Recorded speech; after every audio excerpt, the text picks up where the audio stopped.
දෝනි. ඊළඟ දවසේ එකක් තෝරගත්තොත් මොකද කියලා බලමු හරි. මේක. පීසා. ඔන්න ඉතින් අපි දැන් ගෙදර ඉඳන් බස් එකේ යන ගමන්. දැන් තමයි අපි බස් එකෙන් බැහැලා තැනට යන්න හදන්නේ. ඒ තැනදී දෝනි කොහෙද යන්නේ? පීසා කන්න යනවා. කොහොමද ඉතින් පීසා කන්න ආවා. පීසා කඩේ අද වහලා. පීසා කන්න වෙන්නේ නැහැ දෝනිගේ චැලෙන්ජ් එකට. අපි දෝනිට අද ඒ වෙනුවට මොනවද කන්නේ මොනවද? මෙන්ට කිය. ඒ ජංක් ෆුඩ්ද බර්ගර්ද? බර්ගර් කරනවා නම් මාංශයෙන් කන්න පුළුවන්. ඔයා ආස මොකද්ද? මට බර්ගර් කම්නේ. නේ ජංක් ෆුඩ්.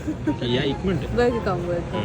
එහෙනම් අපි යනවා බර්ගර් කන්න මැක්ඩොනල්ඩ්ද මාම්ස්ටඩ්ද? දැන් අපි බර්ගර් ඕඩර් කරන්න තමයි හදන්නේ. ඔන්න දැන් තමයි ආයෙත් කරන්න තියෙන අමාරුම වැඩේ. මොකද මම තක්කාලි ගන්නෑ.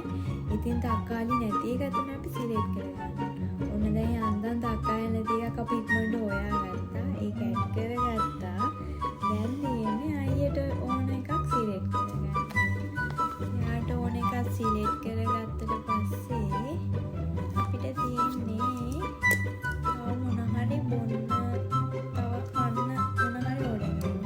चिप्स हरी चिकन हरी आइए इतनी पोषने चिप्स खाने क्या मिलती है चिकन तो मैं गाने दे चिकन ने गाता पास सॉस गाना है सॉस गाना है ने इट पास बोलना मोना हरी गाना है कोक देगा करते पास से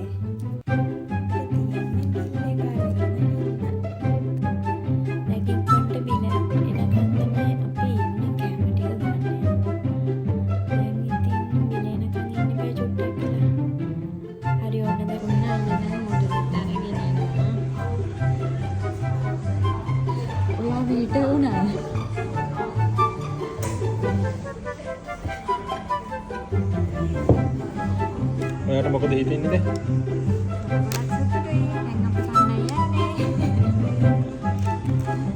දැන් ගෙදර යන්න තමයි තියෙන කාලේ ඉවරයි.